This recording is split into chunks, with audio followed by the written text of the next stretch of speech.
Ассалаумағалейкум. Бүгінгі сабақта біз енді бастап жатқан, енді ештеңе білмейтін, қалай жасау керектігін, жалпы функциясын білмейтін адамдарға көрсететін боламыз. Қалай жасау керектігін нақтырақ айтсақ, ChatGPT туралы толығырақ көрсететін боламыз. Жалпы негізі ChatGPT мен именно видео жасауға арналған сайттардың жасанды интеллекттердің айырмашылығы қандай? Сіз жасанды интеллекттің арнайы видео жасауға арналған жасанды интеллекттерде тек дайын промптты текст жазасыз немесе фотоны жібересіз, сол арқылы ғана сізге жасап береді. Кейін оны түзету үшін немесе бір кішкене жерін өзгерту үшін қайттан жасау керек боласыз, немесе қайттан полный промпт жазып бір бөлшектерін өзгерту керек болса. Ал ChatGPT жасау керек болса, сіз ChatGPT-ді общение сияқты да бұл жерде. Ана жақта как робот сияқты деловой общение да бұл жерде. Менде өзімде ChatGPT-дің платный версиясы, бұл платный версиясы бір $20 тұрады, бір 10 000 теңге. Бесплатный версиясы мен айырмашылығы, бесплатный версияда біз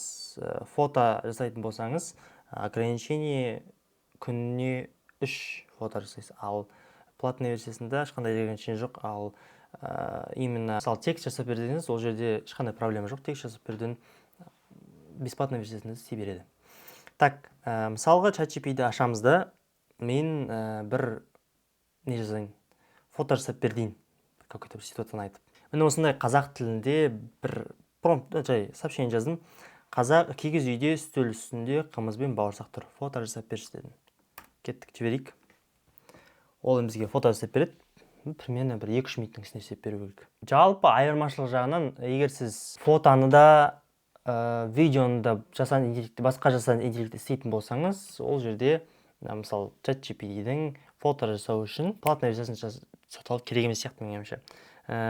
ChatGPT тек маған осындай промпт жазып бер деп, алдыңғы сабақтарда көрсеткендей, промпт жазып беру үшін ғана даже бесплатный версиясын қолдануыңыз болады. Егер жетпей жатса, артынан жұмысыңыз көбейіп жатса, генерацияңыз көбейіп жатса, сатып алсаңыз болады. Алғашқы моменттерде сразу на эмоциях барып, вауды бүкіл сатып алып керек емес. Бірінші пробуйте. Қазір ештеңе шығын шығармай, максимально шығын шығармай, қолыңызда не бар, сонымен жасаңыз. Дамып жатса, заказ көбейіп жатса, керек болып жатса, үстінен қоса бересіз, дамыта бересіз. Қазақ тілінде жазсаңыз, негізі тоже проблема жоқ. Көбінесе мен орыс тілінде жазам. Білмеймін не екен, орыс тілімен кейде жеңілдірек көрінеді. Так, міне қараңыздар, бізге вполне күшті, әдемі фото жасап берді. Сапасы да жақсы, светті жақсы болған, прям шынайы фото сияқты.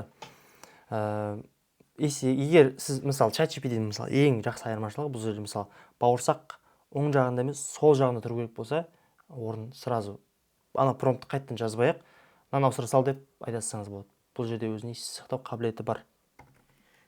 Міне, маған бауырсақ сол жағында, қымыз оң жағында тұру керек деп жаздым. Мені қараңыздар, айттым, ол маған екеуін орнына ауыстырып берді. Енді осы видеоны жасау үшін жүктейсіз, жүктегеннен кейін барып, мысалы, мынау Syntax AI деген сайт, бұл жерде бүкіл жасанды интеллекттер жиналған. Бір подписканы алып, неше түрлі жасанды интеллектті қолдана аласыз. Мысалы, менерде видео десем, мен Soran'да қолданамын, Hexfield'ді қолданамын, Google Veo-да қолданамын, мысалы, менерде самый жаңа версияларын. Мысалы, Kling AI-ға салсақ, мысалы, image to video кіреміз. Image to video кіреміз. Мысалы, жерде бір изображение болу керек дейді. Так, загрузить файл. Салдық өзіміздің файлымызды. Человек. Просто қол келеді, құяды да, ішеді. Мына жерде человек берет кувшин, наливает и пьет, кушает пирожки дей салдым. Бауырсақ десем, түсінбей қалады жүр. Мына жерде стандартный версиясын, профессиональный дегендері бар. Самый стандартный, самый базовый көрсетейін, просто сіздерге көрсету мақсатында айтып отырмын мына жерде мен. 5 секунд жетеді, креативность тұра берсін. Мына жерге негативный промпт деген, например, жазса болады: не двигать камеру, не видно лицо. Типа так осылай жазса болады. Жазып шықтық, бәрін айтып шықтық, бітті. Жіберсек болады. Кетті. Енді бізге Kling AI осыдан видео жасап береді. Короче, жасап бітті. Бұл жерде енді ең біріншісін жасаған кезде кушает пирожки деген кезде ол реально пирожки алып келіп, короче, бышын шығарды да, видеоны қараңдар. Пирожки алып келді да. Енді реалистично базар жоқ. Бірақ басқа зат алып келді да, промпт дұрыс жазбадым да мен.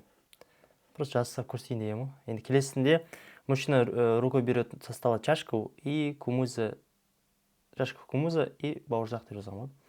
Ол тұрады, мына жерде тоже бір-екі қателік істеді. Соседа. И бауырсақты алып кетті. Менің ойымша былай, негізі жалпы картинка бойынша қарасақ, действиясын алмасақ та, негізі картинка қарашы, свет келіп жатыр. Қолдар шынайы, мысалы, 5 саусақ па, 5 саусақ. Одан кейін көлеңке бар ма, көлеңке бар. Қозғалып жатыр ма, стол қозғалып жатқанда кәдімгі мына жер қараңызшы. Сондай болып отыр. Жалпы бұл видеоның мақсаты сіздерге генерацияның практика жүзінде негізгі жалпы қарапайым генерация қалай жүреді, соны көрсетті.